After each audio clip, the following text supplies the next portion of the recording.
웅장하게 솟아있는 삼방산의 위용과 손을 뻗으면 닿을 것 같은 송악산의 고결한 모습. 그리고 세월이 쌓은 층으로 절경을 이루는 해안까지. 모슬포에서만 향유할 수 있는 황홀한 풍경인데요. 네, 오늘 저희는 모슬포 해안가에 나와 있습니다. 이곳 대정읍 모슬포는요, 과거 군사적 요충지로서도 오랜 기간 동안 역할을 해왔는데요. 모슬포는 어떤 곳이었나요? 예, 대정읍 모슬포는 일제강점기 때 미군의 제주 상륙을 방어하기 위한 결 7호 작전을 수행하기 위한 일본군들이 가장 많이 주둔했던 곳이기도 합니다. 그러다 보니 지금도 알뜨리 비행장이라든가 많은 진지동굴 그런 일본군들의 유적지가 굉장히 많이 남아있죠. 4.3으로 이어지면서 9연대와 2연대가 주둔했던 곳이기도 하고 한국전쟁 때는 제1훈련소가 모슬포에 설치되어서 오랜 기간 동안 제주도의 군사적 요충지 역할을 담당해왔습니다.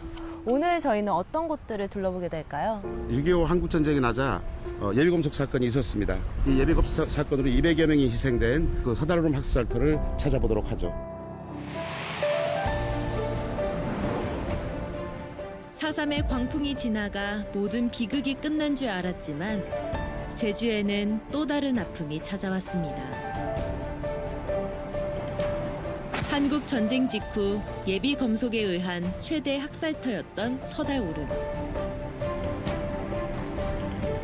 그 처절한 현장 속으로 찾아가 봅니다.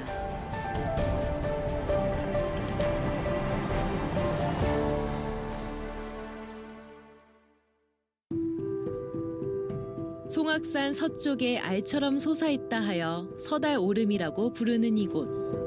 야트막한 서달오름의 지형은 일본군의 군사 요새로 사용되기에 안성맞춤이었습니다. 아담하게 솟아있던 서달오름의 정상은 더 이상 찾아볼 수 없었는데요. 저희가 서달오름에 왔는데요. 이곳의 지형을 보니까 웅덩이처럼 깊게 패여 있네요. 일제 강점기 때 일본군들이 이쪽 알뜨리 지역을 전부 군사 요새화했죠. 그 당시에 바로 여기는 일본군 탄약고타가 있었어요. 해방이 돼서 미군이 들어왔죠. 미군이 들어와서 전부 일본군 무기를 해체시키면서 여기를 폭파시킵니다. 그 탄약고들이 폭발하면서 굉음과 함께 그냥 완전히 웅덩이가 돼버린 겁니다. 지금 여기가. 탄약고의 폭발로 서달오름에는 2개의 구멍이 생겼습니다. 모슬포 주민들이 입은 상처만큼이나 움푹 파인 커다란 구멍. 이곳은 한국 전쟁 이후 약 200여 명의 인명피해가 있던 최대의 학살터였습니다. 이곳에서 한국 전쟁 이후 가장 큰 학살이 벌어졌었는데요. 이곳에선 어떤 일이 있었던 건가요? 자, 이게 한국전쟁이 나니까 바로 정부는 불순분자 구속에 관한 건, 노수찰 단속 및 형무소 경비에 관한 건 예비검색령을 내려서 제주도에 4개 경찰서가 있었는데 각 경찰서마다 이런 사람을 예비검속하라 해서 한 1,500여 명을 예비검속을 합니다. 제3구서인 모슬포 경찰서는 347명을 예비검속을 해서 상무리에 있는 절간 창고에 가두게 됩니다. 그래서 한 달 동안 좀 가두었다가 8월 20일이었어요. 이때가 음력으로 7월 7석인데 새벽 2시와 5시에 트럭에 타라고 해서 바로 이쪽으로 와서 총살을 시키는 거죠. 예비검속에 의해 수감됐던 사람들은 제대로 된 재판도 없이 총살을 당했습니다.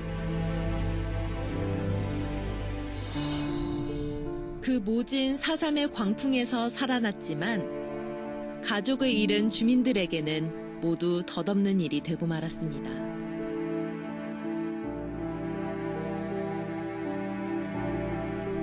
그날이 음력으로 7월 7석 날입니다. 양력으로 8월 20일 날이거든요. 우리 어머니가 늘 7월 7석 날 법당에 가는데 그날 막 늦어서 울면서 내려와요. 이상하다. 오후 돼서 우리 학생들이 초등학교 학생들이 오면서 서달오름에 사람 죽여버렸다는 연락을 들은 거예요. 걸어서 이까지 한 15리길을 오다 보니까 지금은 여기 가마귀가 한 번도 안 보이지만은 여기 새카만 가마귀가 한 거예요. 그 썩은 냄새 나니까 얼마나 사람 뜯어먹으려고 한 겁니까? 견우와 직녀가 사랑을 나눈다는 아름다운 칠성날. 서달 오름에는 시체 썩은 냄새가 진동했습니다. 사건 당일 유해를 수습하려 했지만 경찰은 그것조차 허락하지 않았습니다. 1956년 5월, 6년이 지나서야 유족들은 시신을 수습할 수 있었는데요. 우리 형수는 미륵 와 있다가 나한테 아지방하면 소란 건드리지만은 아지방성은 선남에 한 말은 우리 형님이 1m 80이 넘으니까 큰 뼈가 나오면 그걸 형님으로 알아라 그 뜻이에요. 그러니까 사람 많이 죽은 건 모르고 물 푸고 막 떨어지는 걸 가만 보는데 어느 것이 뼈가 큰 건지 구별을 못해 시안으로. 그러니까 거의 다 해 지어가니까 형수님이 그러다가 시신 한 구도 차지 못할 줄 알고 아무거나도 하나 찾아라고.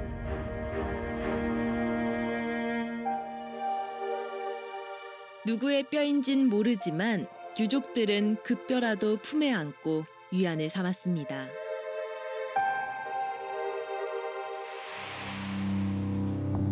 (4.3이) 끝나도 끝난 줄 모르고 여전히 두려움 속에 살았던 제주 사람들.